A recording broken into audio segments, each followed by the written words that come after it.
The bright morning sun had barely risen above the quiet neighborhood when I saw her standing in her garden for the very first time, smiling at the flowers as if the world had never hurt her. I had no idea that one simple glance would quietly change the direction of my life forever. I never planned to fall in love with someone I could never have.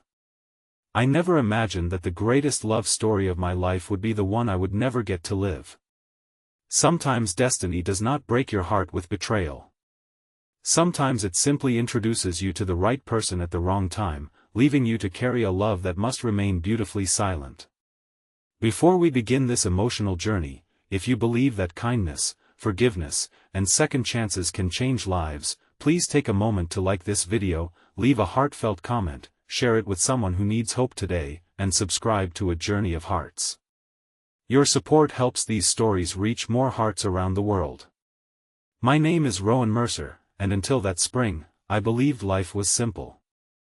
I worked as an architectural illustrator, spending most of my weekdays sketching buildings and dreaming about designing homes that people would fill with memories. After losing both my parents within a few years of each other, I moved into the quiet house they had left behind. It sat on a peaceful street where every morning began with birds singing, bicycles rolling past, and neighbors greeting one another with warm smiles. I wanted nothing more than a peaceful existence, believing that loneliness was easier than risking another heartbreak. The house next door had been empty for months until a moving truck arrived one bright Saturday morning. Families gathered outside to watch the furniture being carried inside while children laughed across the sidewalks. I noticed a woman arranging flower pots on the front porch before anything else caught my attention. She wore simple clothes, her dark hair tied loosely behind her shoulders, and she smiled at everyone who waved. There was something incredibly calming about her presence, as though she carried sunlight wherever she walked. Her name, I later learned, was Maren Ellison. Only minutes later, I saw a tall man carrying heavy boxes into the house. He smiled at her, and she smiled back with quiet affection before helping him straighten a picture frame. Then I noticed the wedding ring on her finger glimmering beneath the morning light. That should have been the end of my story. I reminded myself that beautiful people belonged to someone every single day. Life was full of strangers we admired for a moment before moving on. I convinced myself that I was simply appreciating a kind neighbor and nothing more. Weeks passed. Every morning before leaving for work, I found myself opening the curtains at exactly the same time. Not because I wanted to spy on anyone, but because Maren always watered her flowers before breakfast. She greeted elderly neighbors, waved at passing schoolchildren, and somehow remembered everyone's names after only meeting them once. Her kindness wasn't loud or dramatic. It lived in the smallest moments, like carrying groceries for an older widow, leaving homemade soup outside the door of a sick neighbor, or rescuing an injured robin from the sidewalk. The more I watched those quiet acts of compassion, the more I admired the person she truly was. Her husband, Alistair, worked long hours as a regional sales manager. He seemed polite whenever our paths crossed, though he was usually rushing somewhere. Their schedules rarely matched. Most evenings Maren sat alone on the porch reading books while the neighborhood slowly disappeared into the soft colors of sunset. Sometimes I sat on my own porch pretending to sketch nearby houses while secretly hoping she would smile my way. Summer arrived, bringing warm afternoons filled with children playing in sprinklers and families hosting backyard barbecues. During one neighborhood gathering, I finally spent several hours talking with Maren. She asked about my drawings with genuine curiosity, encouraging me to show everyone the sketches I usually kept hidden inside my notebook. She admired details that most people overlooked and made me believe my work mattered. No one had encouraged my dreams that sincerely in years. From that day forward, friendship quietly grew between us. It never crossed any boundaries. We exchanged gardening tips even though I knew almost nothing about plants. She occasionally left fresh bread at my doorstep after trying new recipes. I fixed a broken fence in her backyard when a storm knocked it over. During autumn, we raked leaves together alongside other neighbors while laughing over stories from childhood. The closer we became, the more painful my heart felt. Every smile reminded me that she belonged to someone else. Every goodbye reminded me that I could never ask for anything more. I hated myself for feeling what I felt because she had never given me any reason to misunderstand her kindness. She treated everyone with the same gentle heart. I knew the difference between friendship and love. The problem was that my heart refused to listen. One rainy afternoon, the neighborhood lost electricity after powerful winds damaged nearby power lines. Since everyone gathered outside waiting for updates, conversations drifted naturally from porch to porch. Marin confessed that storms always frightened her because they reminded her of the night her childhood home had burned down. Without thinking, I stayed nearby until the lights returned several hours later. We talked about fears, family, grief, and dreams. She admitted she sometimes worried people only noticed the cheerful version of her while ignoring the silent struggles she carried every day. For the first time, I realized she wasn't simply happy all the time. She was choosing happiness despite pain. That realization made me admire her even more. Winter arrived unusually early that year. Snow covered rooftops while icy winds swept through the neighborhood. One evening I noticed Alistair's car leaving at high speed after what appeared to be a heated argument inside their house. I looked away immediately, reminding myself their marriage was none of my business. The following morning, Marin still smiled while shoveling snow from her driveway. Her smile looked heavier than before.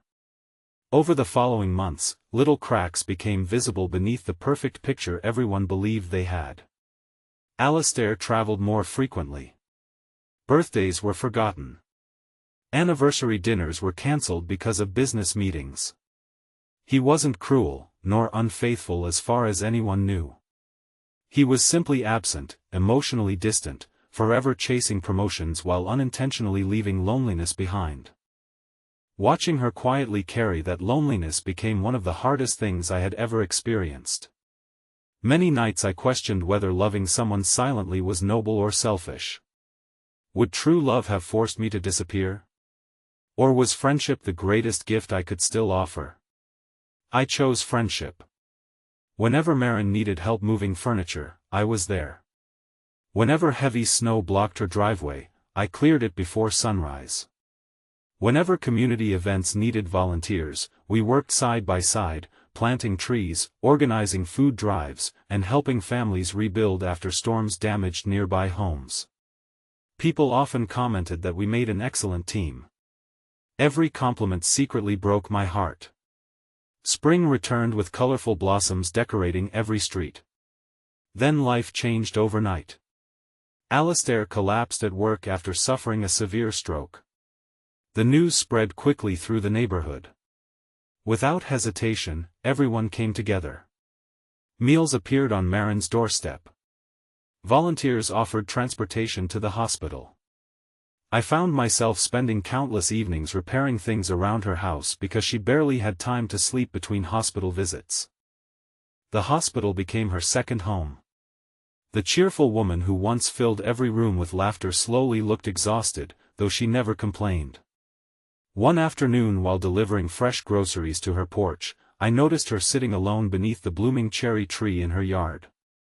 Tears quietly rolled down her face for the first time since I had known her.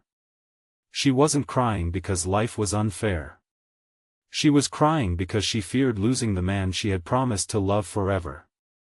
In that heartbreaking moment, something inside me changed. I finally understood the difference between wanting someone and truly loving them. If I genuinely loved her, then her happiness had to matter more than my own dreams. From that day forward, every prayer I whispered asked for Alistair's recovery, even though his recovery meant my own heart would continue carrying its impossible burden. Months passed. Against every medical prediction, Alistair slowly regained strength. Learning to walk again became an exhausting daily battle. Marin never left his side. She celebrated every tiny victory, every step, every movement, every smile. Watching her devotion taught me more about love than any romantic story ever could.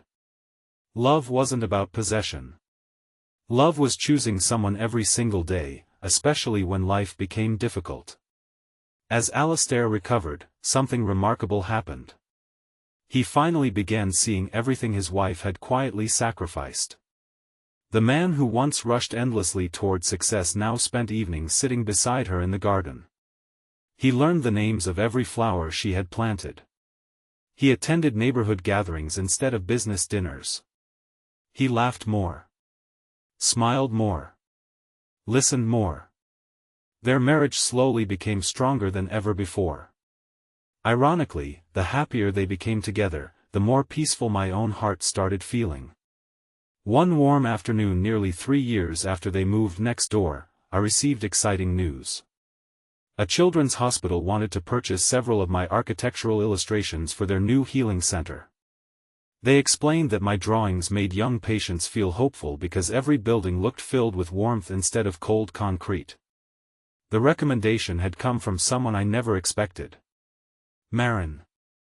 Without telling me, she had shown my artwork to one of her friends who served on the hospital planning committee.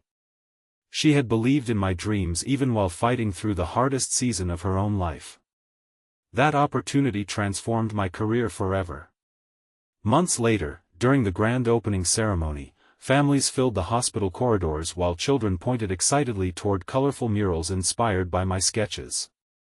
Standing quietly near the entrance, I saw Marin and Alistair admiring the finished building together. They looked genuinely happy. For the first time, I realized I no longer wished things had been different.